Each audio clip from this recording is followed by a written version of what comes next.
Okay mga brothers, mayroon po tayo dito nga troubleshoot na Suzuki FI shooter. Bali, kung mapapasin nyo po mga brothers, yung kanyang fuel pressure ay 0 PSI mga brothers. Kaya ang gagawin natin dito, troubleshoot natin to.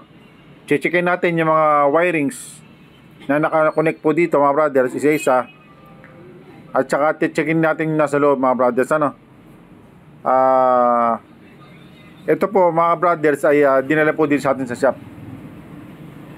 Babaklasin natin itong kanyang fuel pump mga brothers, kung ano yung nakita natin problema. Kasi kailangan bago natin palitan ng piyesa mga brothers, pakita natin sa nagpapagawa na meron tayong ginawa na pagto-troubleshoot, para hindi naman po sayang kung sakaling bibili siya ng piyesa, para sure ball mga brothers.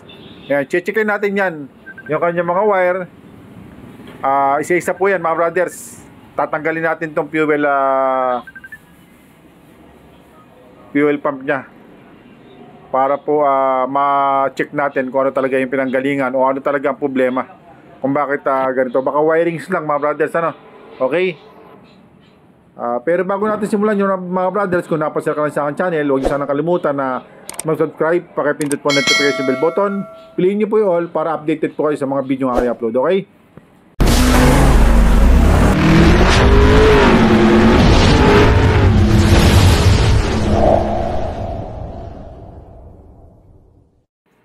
Okay mga brothers, bali binaklas natin itong kanyang fuel pump na. Checkin natin yung kanyang mga socket ng wire dito sa loob na. Kasi minsan may pagkakataon na hindi yung nagko-contact sa terminal niya. Ayan, babaklasin natin yung kanyang filter para mahugot natin yung yung wire sa loob.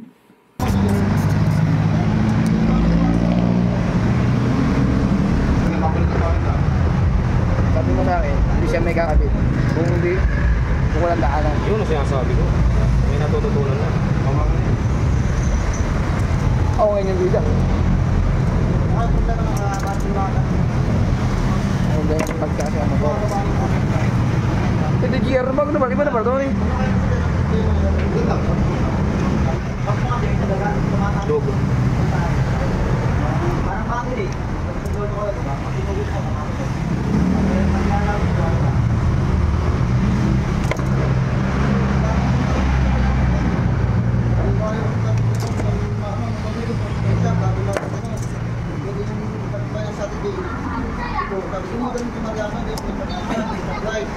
Yung dinala ko doon, pangkat lang pala, tapos hindi ko yung papaltan. Kaya naman daw yung DPS, fuel pump. Hindi yan, sa Nice, no? Oo, hindi. Naliligot ko ka. Magana. Kahit na may video na kailangan, wala kuryente. Kaya nga siya doon, kaya nalala. Sigurdo pa niya. Ang dami niya.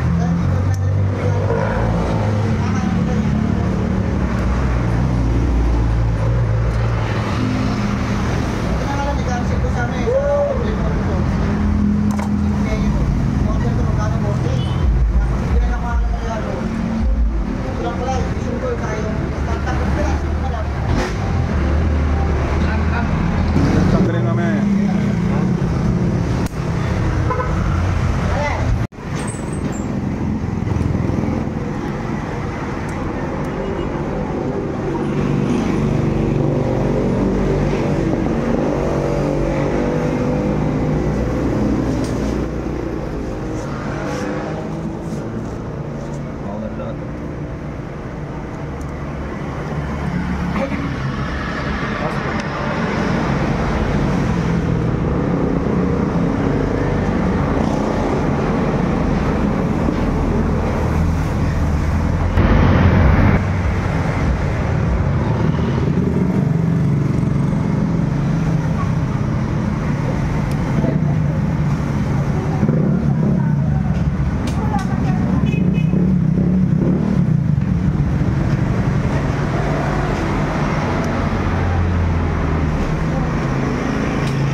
Raider.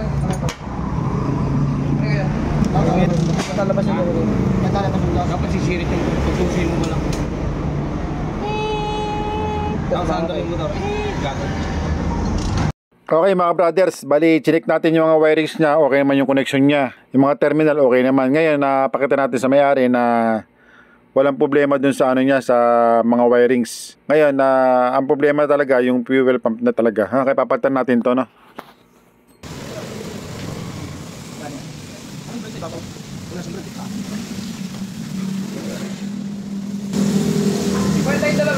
Oh, kapagdanan din.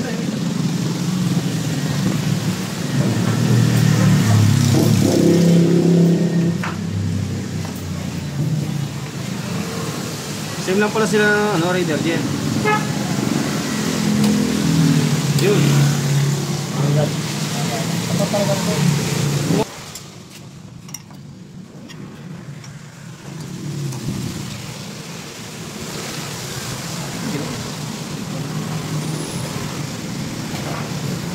Wala siyang brand na ganito sa ibabaw, no? Yung nabili namin, walang ganitong brand sa ibabaw. Walang ganitong brand.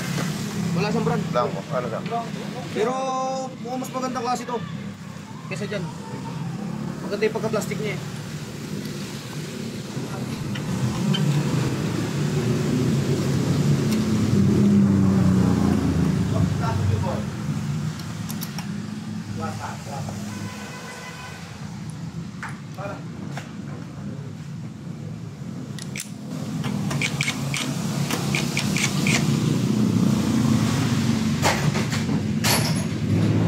Pero ito boss, maganda yung kapilatan ng motor.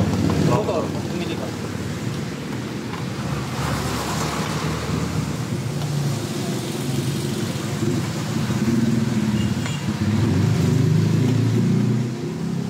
Tingnan natin yung valve. Wait lang. Wait lang. Sabi mo na kayo dyan. Happy ka muna. Oo. Yun ang ayaw.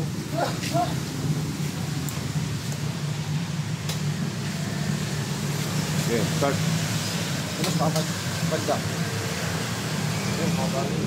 Okay mga brothers, yan, na-check natin yung kanyang fuel pressure, 40 PSI. Ayan. Hindi na siya bababa dyan sa 40 mga brothers, ha. Ayan, bago natin palitan, na-double check natin, pinakita sa may-ari na ito nga may problema. Okay? Dito nga talagang Ayan o, stable siya. Diretso yan, ganyan lang yan. Hindi yan bababa.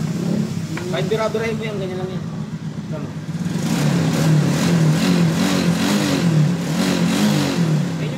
Okay, maraming po salamat mga brothers. Mabuhay po kayong lahat.